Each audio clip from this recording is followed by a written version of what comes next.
Welcome to Be Out of Focus. I'm Stefan, this is Amanda, and this is Let's Palaver for a day of the month. For Monday, November... What was the last one?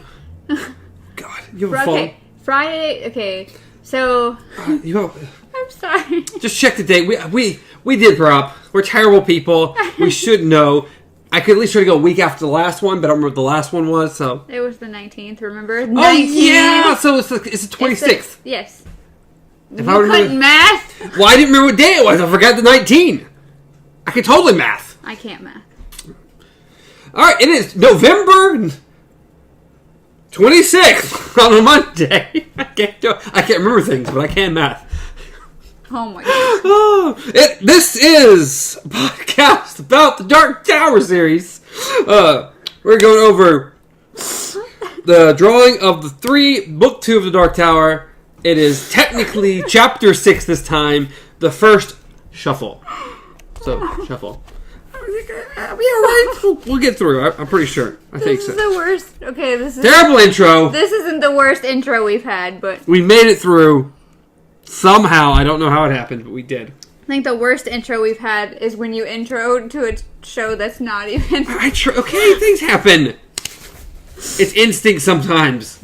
I did it for like a year and a half, 2 years or something. Natural. And then you've outroed pretty badly before, too. There's been some bad outros. It'll be alright. Shuffle. Good old shuffle. Yeah, right. So, I was horrible and don't have any notes for this one, so I'm just going to have to remember as we go along. But yeah. I did read it. My first note was just the bottom of, or almost the bottom of the first page. It just says, get well or die. It was less than a week, Eddie said. That's all I know for sure. How do you know that? A week's worth of pills was all I had to give you. After that, you were going to have to do the one thing or the other on your own. Get well or die, right? Yeah, I mean, that was... you would have thought he would have grabbed as much as possible.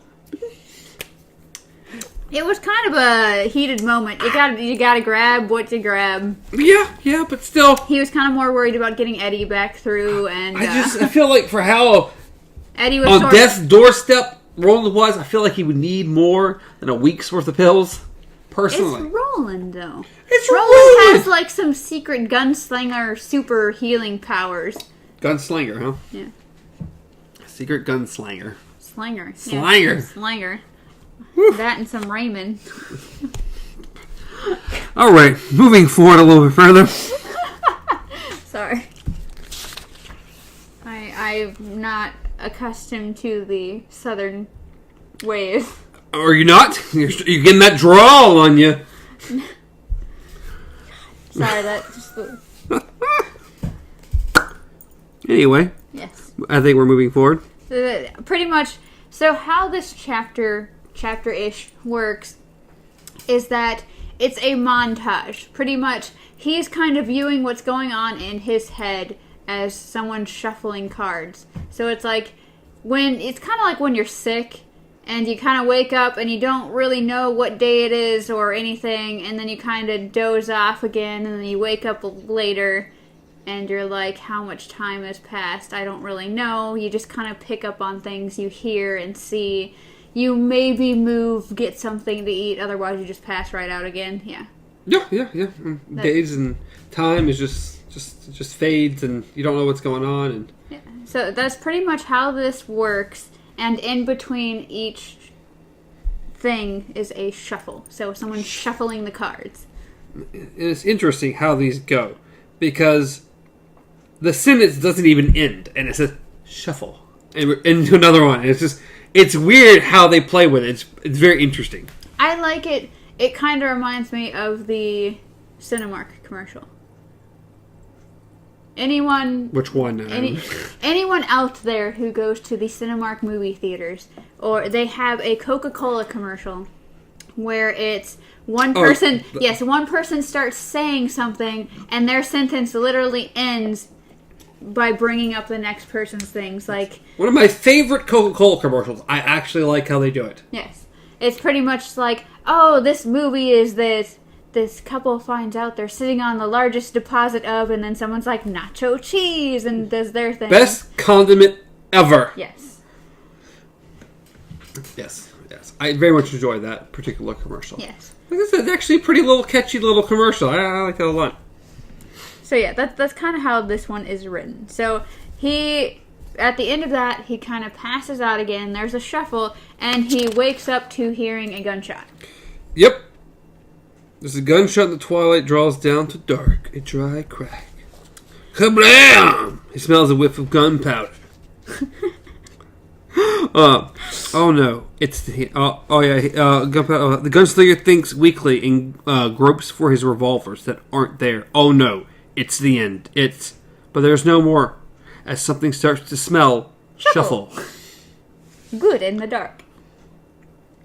So he thinks, oh my god, I just died. And then next thing you know, he smells something cooking. And if this was, a Walking Dead episode, it'd be someone's leg. Yeah, pretty much. There's something after all along in the dark, blah, blah, blah. Cooking, a smell here. And good old Eddie has taken upon himself to kind of feed Roland, help Roland. Because what was it? I put her here saying, oh God, I'm hungry. Yeah, my God, I'm hungry. If I'm hungry, maybe I'm getting well. Eddie, he tries to say, but his voice is all gone. His throat hurts so bad. We should have brought some Aston too, he thinks, and then tries to laugh. All the drugs for him, none for Eddie. Yeah, he says, Eddie appears. He's got a tin plate, one the gunslinger would know anywhere. It came, after all, from his own purse.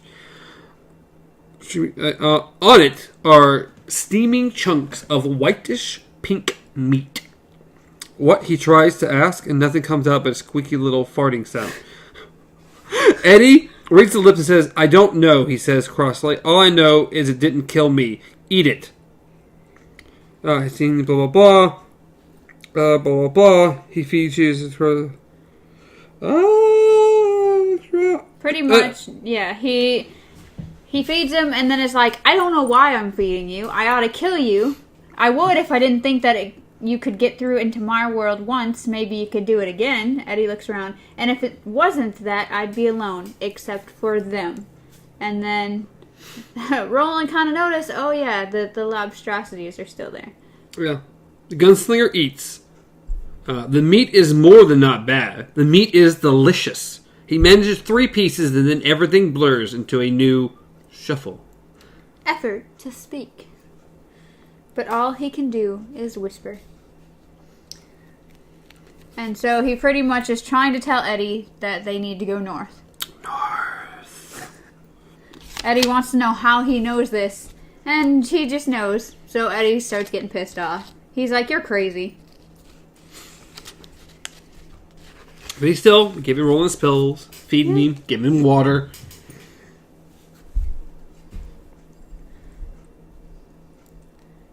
So, pretty much, so he tries to just kind of give him his pills, feed him, and then just kind of wants to leave. And Roland gives this look that says, you stay right here and listen to me. Like, come closer to me. I'm telling you something. And all he says is this. It says, Roland draws him close, so close he can smell the stink of Eddie's sickness, and Eddie can smell the stink of his. The combination sickens and compels them both. Only 2 choices here, Roland whispers. Don't know how it is in your world, but only 2 choices here. Stand and maybe live, or die on your knees with your head down and the stink of your own armpits in your nose. Nothing, he hacks out a cough. Nothing to me. And of course, Eddie goes off. Who are you, Eddie screams at him. Your destiny, Eddie, the gunslinger whispers. Yes, and why don't you just die? And he goes off again. Yep, before he floats off as the cards shuffle. Kablam! Roland opens his eyes and a billion stars wilt through the blackness, then closes them again. He doesn't know what's going on, but he thinks everything's okay. The decks still moving. The cards still shuffle. Shuffle, shuffle. So they're still eating this meat. And then... Oh, there we go. That's what I've been waiting for. They're getting closer? Yeah, suddenly, in an utter blast of horror, Roland realizes what the whitish pink chunks of meat Eddie has been feeding him have been. He cannot speak. Revulsion. Robs him of what little voice the man aged gets back, but Eddie sees everything he wants on his face. What did you think I was doing? He nearly snarled. Calling Red Lobster for takeout? They're poison. Eddie. Roland whispers. That's why. Yeah, that's why. Well, a whole bunch of stuff. Or they combat what I'm trying to keep you from being, Roland, my friend, is hors d'oeuvres. I can't say it. As far as poison goes, rattlesnakes are poison, but people ate them. Hors d'oeuvres, duh. God.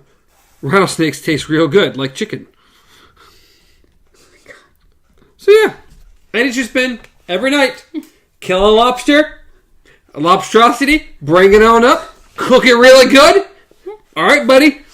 And he thinks that they're starting to catch on, because he said, all for eating, but not too big on getting eaten.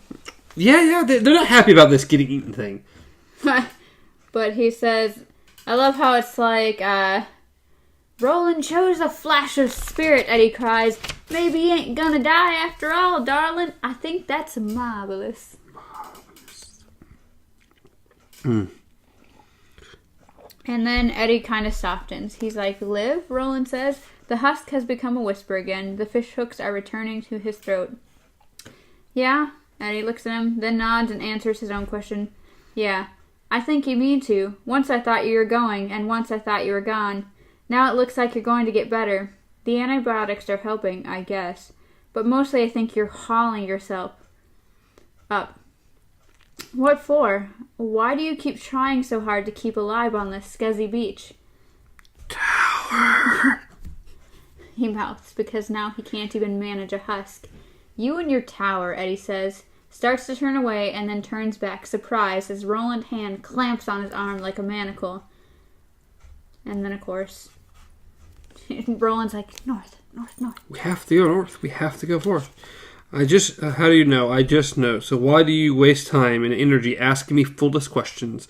He wants to reply, but before he can, the cards shuffle. Being dragged along, bounced and bumped, his head lolling helplessly from one side to the other. Of course. It's your favorite thing! Of course, Eddie Ding singing a song which is so widely familiar, he at first believes this must be a delirium dream. Hey Jude! Don't make it bad.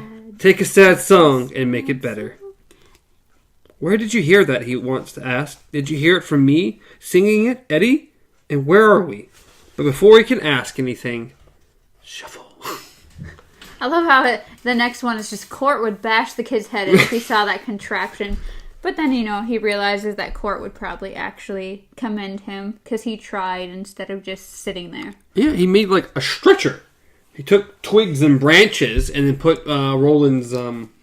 Pretty much everything. Like anything that could be used to hold something together, he took. He took his shoelaces. The rawhide out of his hat. Yeah, he took everything. There's the first I have to say, this is the first time they ever mention a hat. Ever. And this is, like, we were always wondering why on, like, you see him... Every book. In every book, you see him with the gunslinger, hat on. Yet, they never mentioned it. And now it's just... Yep. Even the rawhide thong from the gunslinger's hat. The only time they mention this hat.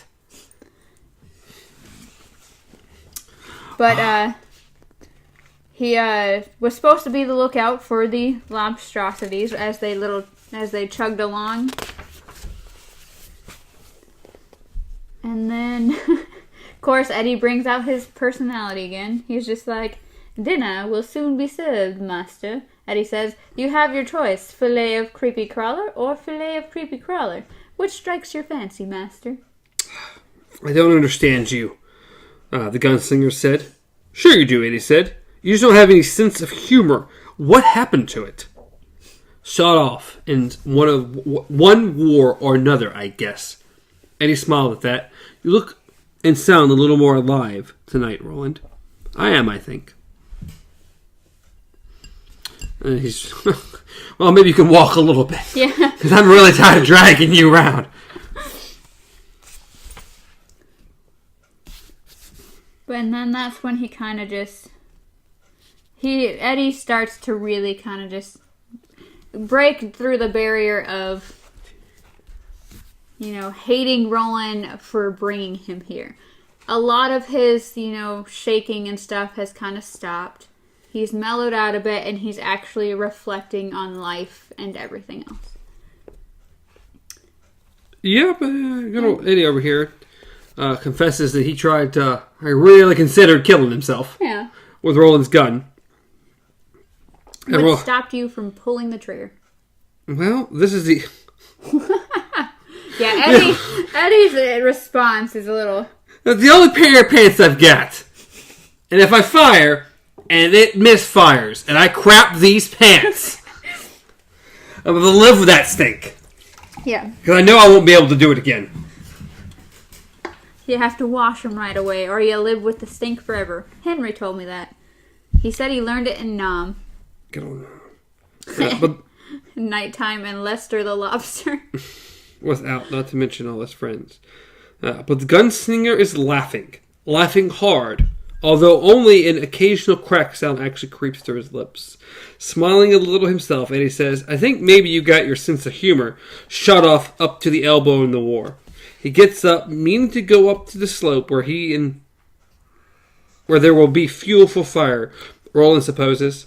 Wait, he whispers, and Eddie looks at him. Why? Really? I guess because you needed me.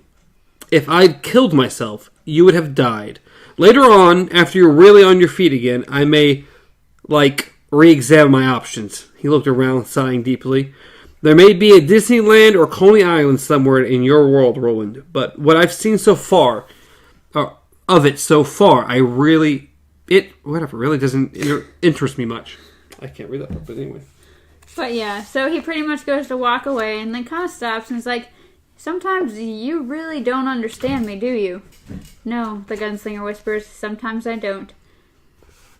And it says, There are people who need people to need them. The reason you don't understand is because you're not one of those people.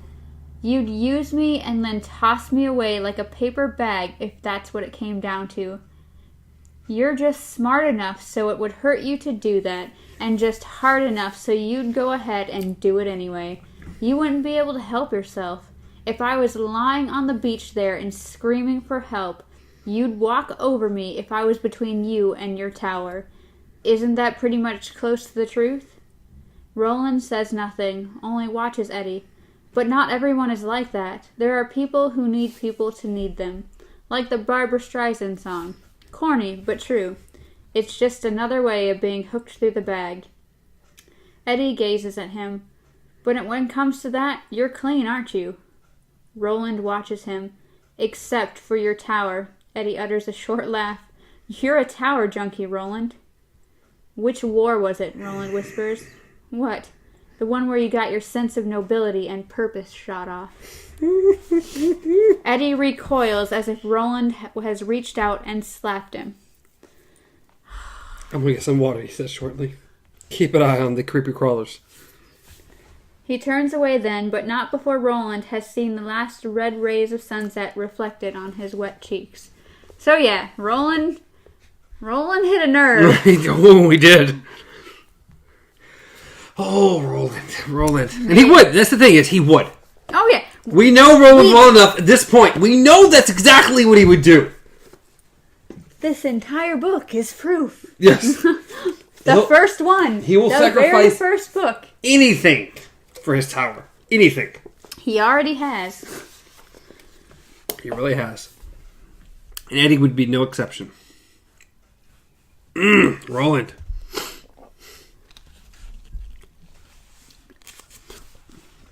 Oh, yeah. And the next day, Roland's feeling a whole lot better. Oh, yeah. Well, let's back up and moving again. He walks. First, it was he walks and then he gets pulled, and then he walks and then he gets pulled, and now he's walking more than getting pulled, and now he's just walking. And his lines have gone away, and Roland's actually doing pretty darn well. And Eddie has decided it's now time to do a little sharing. Yep. A little sharing, and that is like... It's a lot of the next several pages is Eddie sharing about Eddie's past. Yes. About him and Henry. Yes. I don't even know how you want to go about that. There's a whole lot. I didn't take very many notes. Yeah. Pretty much it was in the general sense that it talks about their mom first. Yeah, my next real note ain't for like 4 or 5 pages, so. Yeah. Pretty much the first story is just like their mom not wanting them to turn out like their sister who had gotten hit by a car. Yeah, so she's overly protective. Yeah. And then... At one point, Henry tries to run away with Eddie. And he cries the whole way. Because Eddie doesn't want to do it. Blah, blah, blah. Yeah. And they pass a cop. He says, "Did he see us?" And Eddie's like, "Yeah." Even though he doesn't know. He didn't. He knows he didn't. He knows that he didn't. And Henry pulls over because it was a stolen car. Yes, they stole the car. And then walked all the way back home. Yes. And then when their mother kissed Henry and beamed at Eddie, she asked him if he didn't have the bestest big brother in the world. Eddie agreed with her. This was honest agreement, too. He thought he did. Because when they got home, she asked, "Well, why are you guys all huffing and puffing?" And they're like, "We were playing basketball." Yeah, pretty much. And then he was as scared as I was that day, Eddie told Roland. Scared her, really, because he thought that cops saw us, and I knew he didn't. That's why he ran. But he came back. That's the important part. He came back. Roland said nothing. You see that, don't you? Eddie was looking at Roland with harsh, questioning eyes. I see. He was always scared, but he always came back. Roland thought it would have been better for Eddie, maybe better for both of them in the long run, if Henry had just kept showing his heels that day. Mm-hmm. People like Henry always came back because people like Henry did know how to use. First they changed trust into need, then they changed need into a drug, and once that was done, they... What was Eddie's word for it? Push. Yes. They pushed it. And then he went to bed. We get more stories, and... Henry. And Henry never did anything with his life, because he had to take care of Eddie. But not really. It was just a good, convenient excuse. Well, he didn't play basketball because he didn't have time to stay after school. Had nothing to do that Henry wasn't coordinated, didn't have any athletic skill, and was real thin and everything. No, it's because he had to take care of Henry.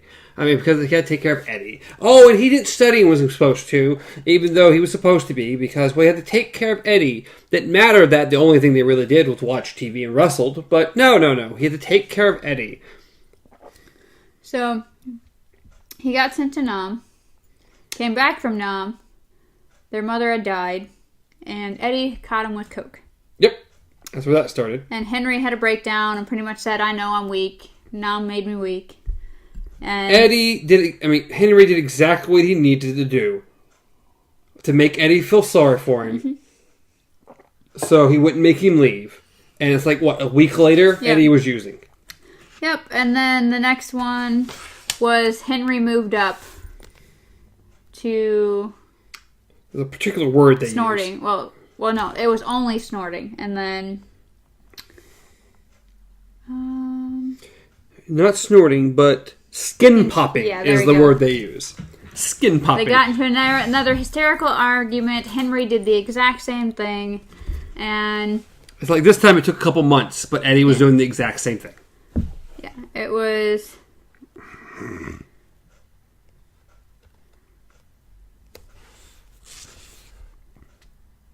6 months later, Eddie had also had a golden arm.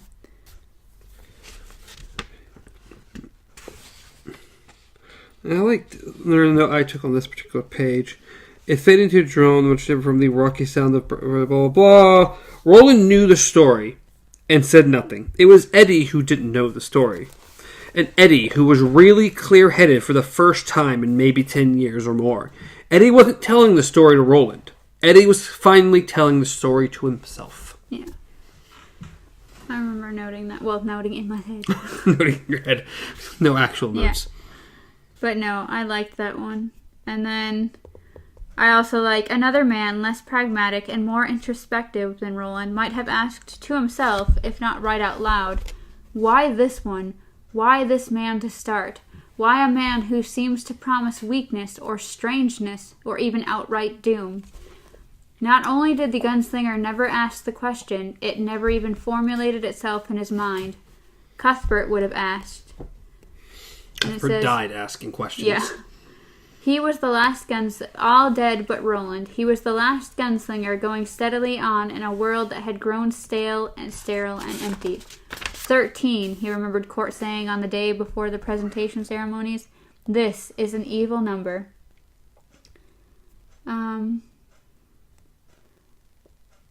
We find out that Court was dead 9 weeks later after his last pupils had... He died. Some say it was poison. Yes. So he was the last, and perhaps he had survived because the dark romance in his nature was overset by his practicality and simplicity. He understood that only 3 things mattered: mortality, Ka, and the tower. Those were enough things to think about. So... Such a lack of imagination, Roland. Roland has pretty much just centered himself on 3 little things. Yeah, and he follows that to a T. And then Eddie finishes his story and kind of just lapses into a silence and kind of keeps looking at Roland like, hey. He has something he wants to ask, for sure. So, what do you think? I think you're here. Eddie stopped, fisted hands planted on his hips. That's all? That's it? That's all I know, the gunslinger replied. You don't have any opinion on what the hell it all means? The gunslinger might have held up his subtracted right hand and said, think about what this means, you silly idiot. But it's no more it's no more crossed his mind to say this than it had to ask why it was Eddie. Out of all the people in all the universes that might exist, it's Ka, he said, facing Eddie patiently. What's Ka? Eddie's voice was... whatever that word there. I never heard of it, except if you say it twice, it comes out with a baby's word for crap. I don't know about that, the gunslinger said. Here it means duty or destiny, or in the Vulgate, a place you must go to. And he managed to look dismayed, disgusted, and amused all at the same time. Then say it twice, Roland, because words like that sound like crap to this kid. The gunslinger shrugged. I don't discuss philosophy. I don't study history. All I know is what's past is past, and what's ahead is head. The second is Ka, and takes care of itself. Yeah, Eddie looked northward. Well, I see head is about 9 billion miles of this same beach. If that's what head, Ka and Kaka are the same thing. We might have enough good shells to pop 5 or 6 more of the lobster dudes. And then Roland sees something, or should I say Roland has seen something, but finally points it out to Eddie. Who doesn't see anything. He wanted desperately to see something, anything, even a mirage would do, but there was nothing. And Eddie's got 20/20 vision. Yeah. It's there. I saw it an hour ago. At first I thought it was only a mirage or wishful thinking, but it's there all right. I don't see anything up ahead but more beach, and I got 20/20. Yeah, I got 20/20. I don't know what that means. It means if there was something there, I'd see it.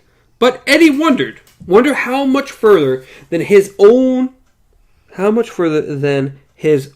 gunslinger's blue bull shooter's eyes could see. Maybe a little, maybe a lot. You'll see it, the gunslinger said. See what? We won't get there today. But if you see as well as you say, you'll see it before the sun hits the water. Unless you just want to stand here and chin-jawing, that is? Chin-jawing. That's an interesting phrase there. Ka, Eddie said in a musing voice. Roland nodded. Caca, Eddie said and laughed. Come on, Roland, let's take a hike, and if I don't see anything by the time the sun hits the water, you owe me a chicken dinner, or Big Mac, or anything that isn't lobster. So pretty much the sun kind of goes down, and it has that nice little arc, and finally, woo! Eddie Dean began to see the shape in the distance, vague, shimmering, indefinable, but definitely something new. So what did they see? 20 minutes later, Eddie thought he did see. 15 minutes after that, he was sure. The object on the beach was still 2. What? The beach was still 2. Maybe 3 miles away. But he knew what it was. A door. Of course, another door. Neither of them slept. They just kept going. They laid down a bit and then just kept going. Got up like an hour or so before even the sun had risen. They were excited, okay? This door was exactly like the first, except for what was writ upon it. The Lady of Shadows. Dun, dun, dun. So, Eddie said softly, looking at the door, which simply stood there. It stood with its graven message, real as rock and strange as starlight. So, the gunslinger agreed. Ka. Here is where you draw the second of your 3? It seems so. And then it happens. Oh, yeah. Of course it does. Eddie's been doing great this entire time. He's been biding his time. Yeah. The gunslinger knew what was in Eddie's mind before Eddie knew it himself. He saw Eddie make his move before Eddie knew he was moving. He could have turned and broken Eddie's arm in 2 places before Eddie knew it was happening. But he made no move. He let Eddie snake the revolver from his right holster. It was the first time in all of his life he had allowed one of his weapons to be taken from him without an offer of that weapon having been made first. Yet he made no move to stop it.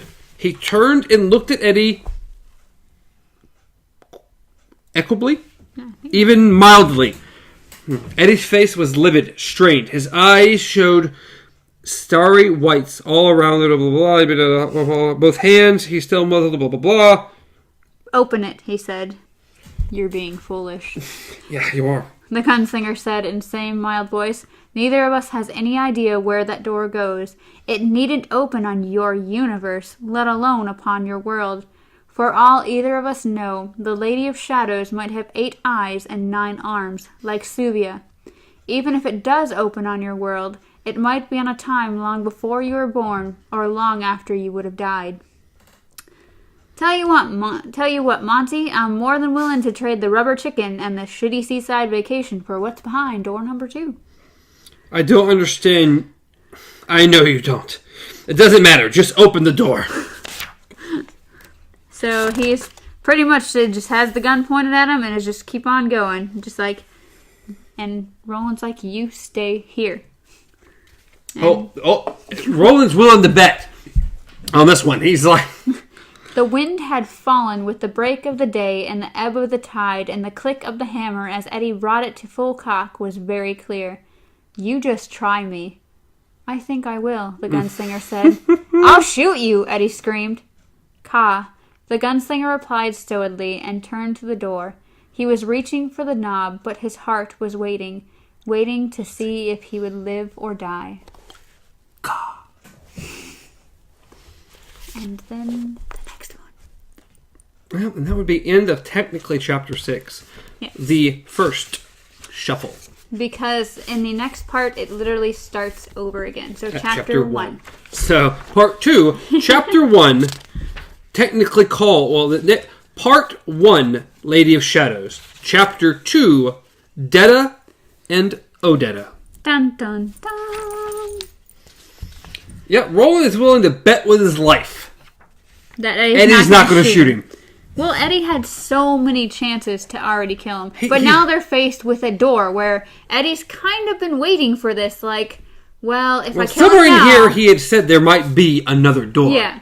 if you gotten me to this world, you can probably get me out. So, and I know he probably knows that before the door only appeared when they were connected. Yeah. So I assume he knows the doors work the same way. Or at least hopes. Yeah. Eddie. Eddie's convinced he needs to get back to that world. Even at this point. Well, I guess it truly has not been that long. No. It's only been roughly maybe a week at the most. He's been totally traveling. Yeah. And he even says it's not to get drugs. He just wants to walk around and see something that's not beach, and he wants to go get chicken. Chicken. Mm-hmm. Sure he does. Chicken. Eddie. I just want to see what drugs he can find real quick. And he might come back. He might. Oh yeah. He said he may come back. He isn't just gonna run off and leave. He'd come back. Mm-hmm. But yeah. You have to stay here, Eddie, because Roland definitely don't trust you over there. No, he just knows you're gonna run off as soon as possible. He can't keep track of you and this new person that he has to draw. He can't just watch both of you, so you gotta stay right there and watch over his body. Pretty much. Like, we already know that his body is in danger if he's not in it, so... Yeah, Eddie kind of needs to stay there and babysit for a bit, which Eddie's not happy about. No, Eddie's not.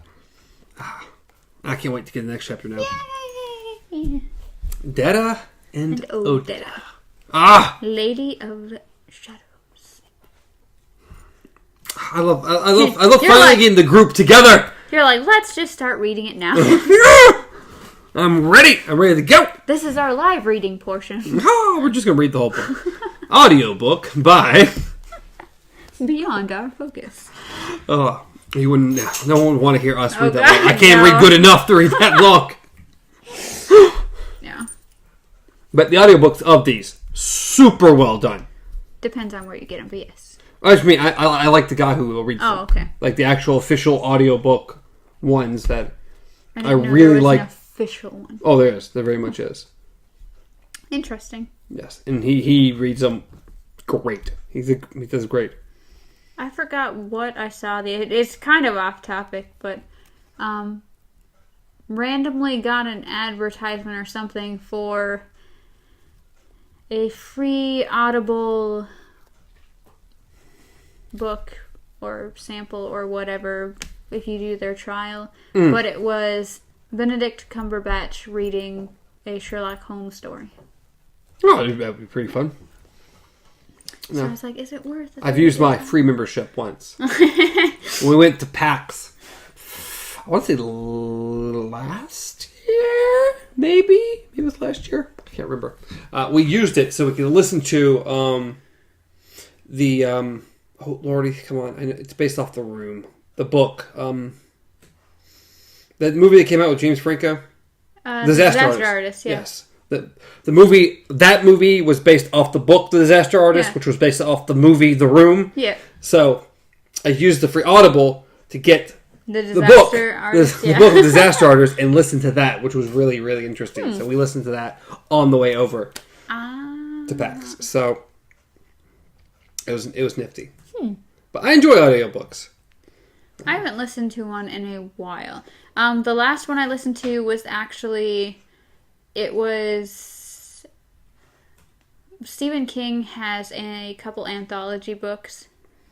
And there's one... What's it? It has one called The Chattering Teeth, which is literally the story... You know how the kids' toy, they have the teeth that goes... Yeah. Well, it's literally about this guy who finds one in, like, this novelty gas station kind of thing. And it's, like, this solid, old-school metal ones. And he kind of takes it with him and almost, like, he pretty much gets robbed or kidnapped or something. And these teeth kind of have a very gory part in it. It's a pretty interesting It almost sounds familiar. I've read a few short things by King, so... And then there's another one, I can't remember the story, but they got Kathy Bates to read it. But that's on the same one. I literally checked it out from the library, so... Yeah. I like Kathy Bates. Yeah. I haven't seen her in like a lot of stuff. But I have seen her in. I've really enjoyed her. Yeah, of course. She's very versatile. She can play sweet. She can play funny. She can play scary as hell. Yeah. Psycho. Great actress. Great actress. I really enjoy her. And again, I've liked her. Any and everything I've seen her in, I've enjoyed her. Yeah. So she's really good. I liked Misery. Misery is really good. I haven't seen it forever. I only remember little pieces of it. Really good. I want to actually sit down and read the book because I don't think I have yet. We can barely get through this. How you gonna read another book? I don't have to take notes on it. I could probably read it faster. Anyways, I think we rambled a little much here at the end.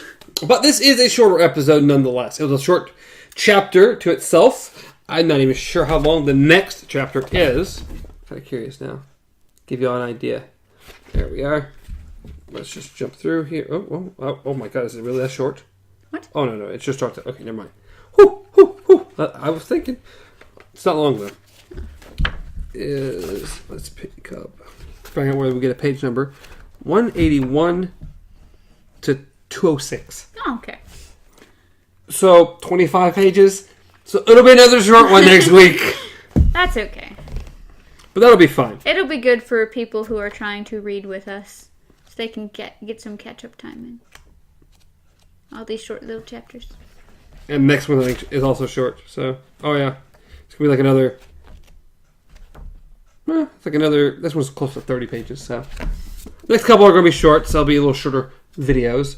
We've had some long ones in the past. So, now it's just what's in the box that's super long.